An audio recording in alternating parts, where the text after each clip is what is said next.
Dear students, this is the second part of job application, that is resume or biodata. Anything you can write on the top of that. For this you have to make a box on taking the first full length and the full breadth of the page. एक बड़ा सा आपने इस तरह से box चारों तरफ draw कर लेना है. Then at first we shall begin our resume or biodata with the title personal details. Personal details में आपने name, father's name, date of birth या एज भी यहाँ पे आप लिख सकते हो. Marital status means the person who is writing is married और अनमैरिड. तो ये सारी डिटेल्स आपने जो गिवन है उसके अकॉर्डिंग फिल कर देनी है. Right after that you have to give postal address, phone number, email, things like that has to be given. जो तो इन्फॉर्मेशन आपके पास है वो वहीं आप यूज़ करोगे और जो आपको अपनी तरफ से इम्प्रोवाइज़ करनी पड़ती है, जैसे फादर्स नेम है, you can improvise that. Shri XYZ ऐसे भी कुछ लिख सकते हो, ABC इस तरह से, या कोई नेम भी लिख सकते हो आप इस तरह से. Similarly email, right, like this I have created these fictitious details. Right after this the second title that I have made is that of educational qualification. Educational qualification के लिए आपने क्या करना है, एक आपने ये बॉक्स इस तरह से ड्रॉ करना है इसी बॉक्स के अंदर, जिसमें आपने कोर्स या एग्जामिनेशन यहाँ पे आप लिख सकते हो, जिसके अंदर हम लिखेंगे कि उस पर्सन ने कौन कौन से एग्जामिनेशंस क्लियर किए हैं. For this you have to do one thing कि आपने मेट्रिकुलेशन से स्टार्ट करके +2 फिर उसकी ग्रेजुएशन या पोस्ट ग्रेजुएशन जो भी आपने शो करनी है वो यहाँ पे शो करोगे. Here in this part of answer you have to improvise, you have to think कि किस तरह की पोस्ट के लिए आप अप्लाई कर रहे हो, and according to that the qualification has to be written. Because the person who is applying for the post is applying for the post of mechanical engineer. So here I have written BTech in mechanical engineering and MTech. Similarly अगर teacher की job है तो उसके according उसकी qualification, कोई भी ऐसी किसी भी जिस भी तरह की जॉब है, आई मीन टू से, उस तरह की ही क्वालिफिकेशन आपने मेंशन करनी है. Clear? Starting from the basic qualification to the highest one, right?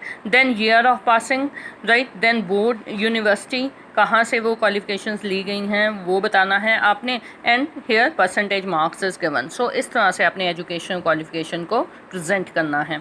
Next part जो अब यहाँ पे जो नेक्स्ट पार्ट्स हैं इस बायोडाटा के, दे आर ऑल इम्प्रोवाइज्ड कि आप अदर इंटरेस्ट जैसे music, book reading, then sports achievement, national level player in basketball, right, इस तरह से आप कोई भी डिटेल्स इम्प्रोवाइज़ कर सकते हो. 3 या 4 आपने टाइटल्स इस तरह के और लिखने हैं एजुकेशन क्वालिफिकेशन के बाद.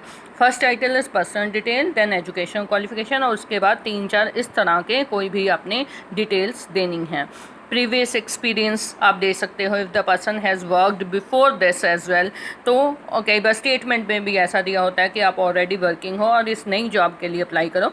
सो here like this you can give this personal experience worked as mechanical engineer in Wipro limited, right. जिस तरह की जॉब के लिए अप्लाई कर रहे हो उसी की तरह का ही प्रीवियस एक्सपीरियंस आपने शो करना है.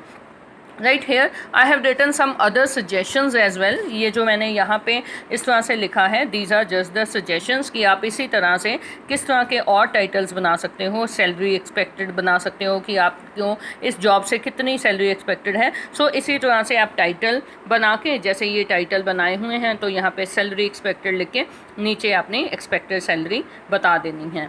Clear? Similarly salary loss drawn अगर आप लिख रहे हो कि आप ऑलरेडी कहीं वर्किंग हो तो आप इस टाइम पे कितनी सैलरी ड्रॉ कर रहे हो, तो उस तरह का टाइटल बना के आपने लिख देना है. देन ट्रेनिंग्स में आप लिख सकते हो कि अगर कोई और एसोसिएटेड क्वालिफिकेशंस हैं, कोई कोर्सेज किए हैं तो आप बता दोगे, या बीटेक के दौरान आपने जो ट्रेनिंग्स ली हैं वो trainings you can do, right. Other skills, तो इस तरह के आप कोई भी टाइटल्स बना सकते हो. Then in the last portion of the biodata you should write references.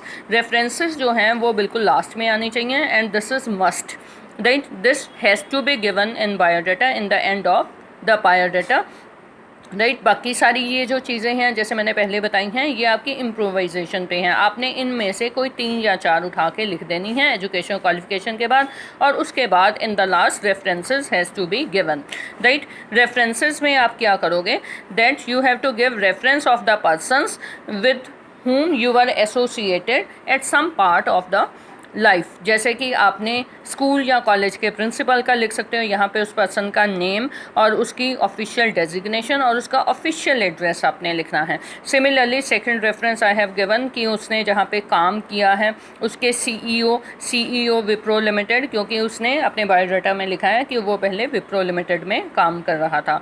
So like this you have to end the biodata. References के बाद आपने सीधा बॉक्स क्लोज कर देना है and this is the end of your biodata.